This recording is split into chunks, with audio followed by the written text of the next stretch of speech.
This shot I can hit several ways. I can hit a nice high one in there, bring it down soft. I can hit it a low, kind of a 3/4 like we did on the first hole, and it should spin a little bit, catch a little bit. Or I could hit more of a full shot, but not as high a shot, and let it hit just short and run up to it. So I'm going to go through all three of those shots with you here. Again, first one I'm going to hit is going to be the high shot. Just like the driver we were talking about on the last hole, everything's going to be the same setup, everything. But what I'm going to do is when I come to the ball, I'm going to hang back just a little bit, heads behind it, a little more weight on my back foot before I get through it, and come up at it at a more abrupt angle to get that nice high finish, nice high swing.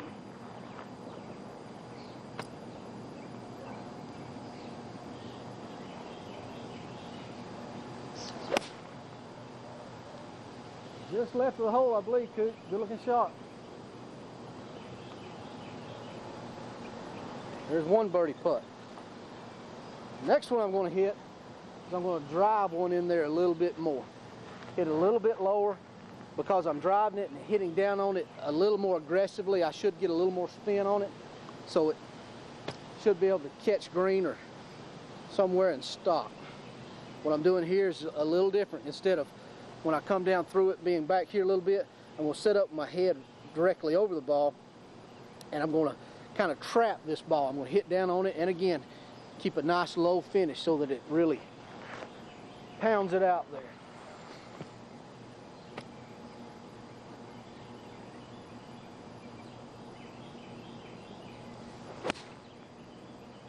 That's a little more left of the first one, but right at the center of the green.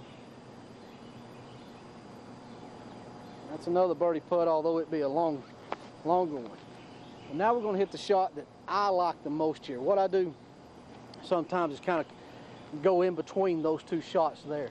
What I'll do here is I'm going to open up my stance a little bit, and I'm going to hit a much more aggressive swing. It's going to be a 3/4 punch, but by opening up my stance a little bit, I get a little more elevation on it than I would if I were trying to knock one down under the wind. So it's basically a knockdown shot with an open stance to give me a little more elevation.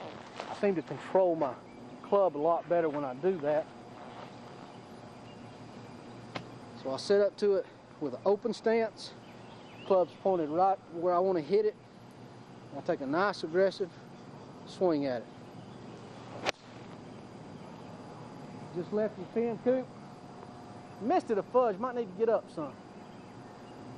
A little short there. What I did there, and it's something that will happen when you try to hit that shot, I was opened up and didn't have my head far enough back, got a little in front of it and caught it just a half groove low, so I didn't catch it perfectly flush. Came up a little short, but gives us a chance to work on the up and down game there. So let's go hit a few pitch shots and work on them a little bit more. All right, I've pulled all the balls off the green just short here.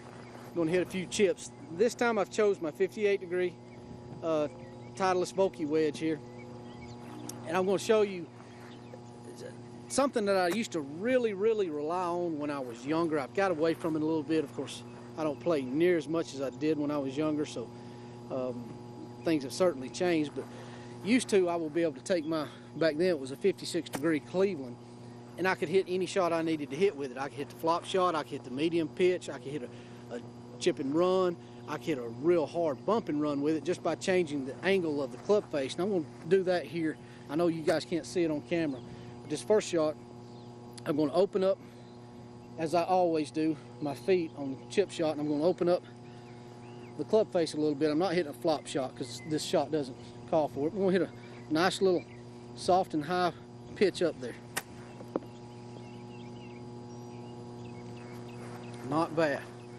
Now, I'm going to hit same club. I'm going to open up my stance again. This time, I'm just shutting the face down, probably about 4 degrees, to make it about a 54. And this one's going to be chipped up, but run out just a little bit. Pulled it. I hate pulling it, but I did pull that one. Now, this one I'm really going to run up there. I'm going to, again, always open up, and I'm going to put this in the back of my stance. I'm not going to choke down on it as much, and I'm really going to de-loft this club. and try to get it to hit the green much like a putt here. Like that.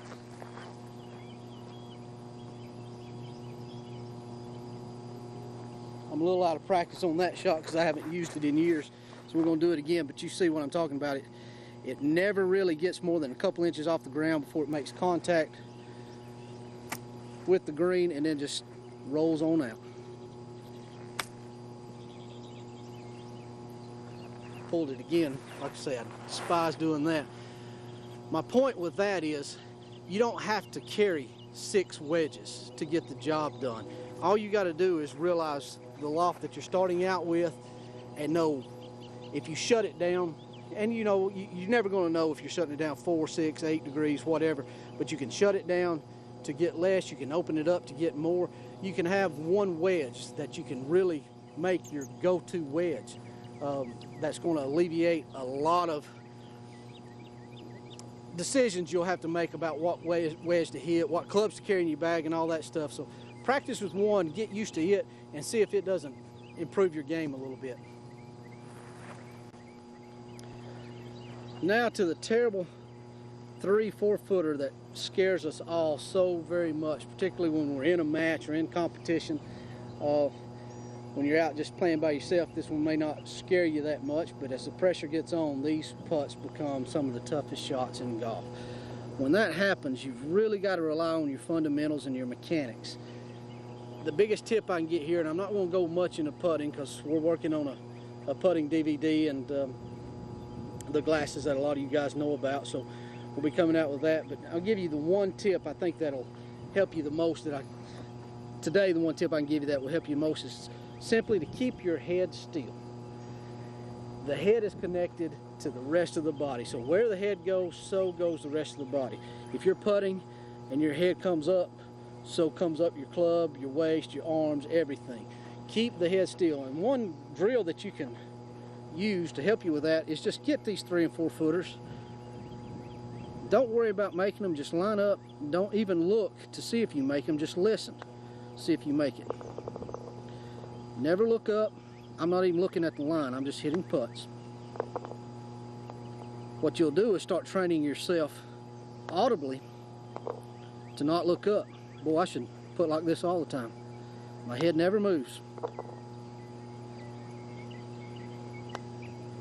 Oh, 4 out of 5, bummer. But if you'll do that at your practice green at your club or your course, or come out here to Lupton City and get on our practice green and just get 3 footers. You can even, you know, back up to 8, 9, 10 footers. I don't really advise doing it too much with 40 and 50 footers. But what you want to do is head stay still and just listen for it.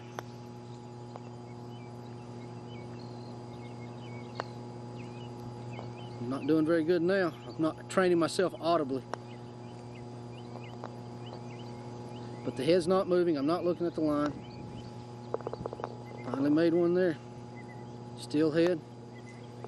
Follow through at the target. That, if you'll do that, practice that time and time and time again, keeping that head still, not looking up to see where the ball goes, because that's the biggest mistake we make. We putt and we want to see where it goes. We come up just a fraction, I mean just a fraction up with that golf club is going to mean a not solid hit and maybe leave it short. Or a fraction to the left is going to pull it, fraction to the right is going to push it and you're going to miss it. Keep the head still. Practice this drill over and over and I'll guarantee you it will improve your putting.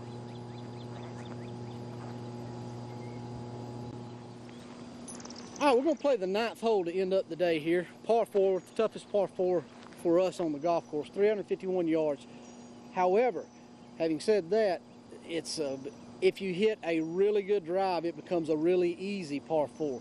It goes up a hill and down a hill. If you can carry it far enough to catch that downhill slope on the other side, you will get a lot of run and you can get it close to the green. I'm going to put into practice some of the stuff we were talking about earlier. Because I need to hit the big long shot and got a little wind in my face, I'm going to sit up for just a slight draw. Feet are slightly closed. Club face at my target line. I'm going to hit a low shot, so I'm really going to drive through this one. That's beautiful, Coop. might be far enough to catch the hill, maybe a little too far right to be just absolutely perfect, because the hill not only goes downhill, it goes a little to the right, so it'll be a little right and leave us a tough chip shot, but a good drive to get us started. As I said, I hit a really, really good drive there. A little right of the green, but you know, just a few yards from being green high.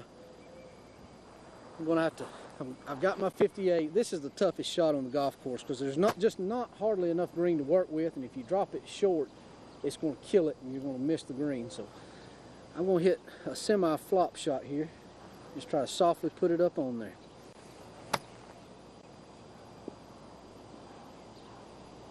That's a good shot there. I used the techniques that we were talking about as we went through the day, and it worked out beautifully for me there. Got a short putt for birdie. Just a nice little 3-foot birdie putt here. Here's where you don't get excited. Don't try to make the putt. Just try to make a good stroke at it. Let the putter and the ball do its job. Much like that. Follow through good at the hole.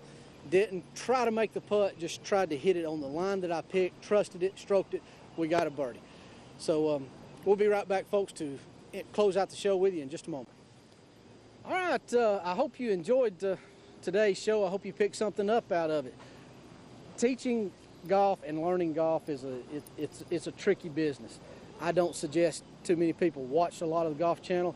I don't suggest people read a lot in the Golf Magazine about the tips, because they just don't know what your swing does, how you're built and stuff like that.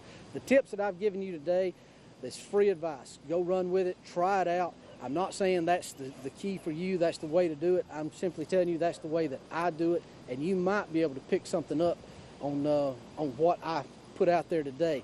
But again, if you'll go see your PGA professional or any teaching pro and let them take a look at your swing, they could do much more for you than you're ever going to get off a 30-minute Golfsoup segment, or Golf Digest, or Golf Magazine, or the Golf Channel, or the Golf Fix with Michael Bree, whatever it may be. This is just stuff for you to play around with. It's not the gospel by any means. So, but I do appreciate you guys letting me come into your house and tell you what I did today and have the show. We appreciate all our Golfsoup viewers very, very much. We appreciate all our Golfsoup sponsors very much. Don't forget our guys with, Stan Cannon over there at Cannon Rack and Axles, Rick McIlvain at the UPS store, Tommy Ivester with Indoor Air Solution, Fred Burton there with Flintstone Tree Service. All the people that do so much for this show, we really do appreciate you guys, and we hope to continue to bring it to you each and every week. Running out of time this week, though. Cooper's winding me down. So until next week, I'm James Lee for Golfsoup, and we'll see you on the course.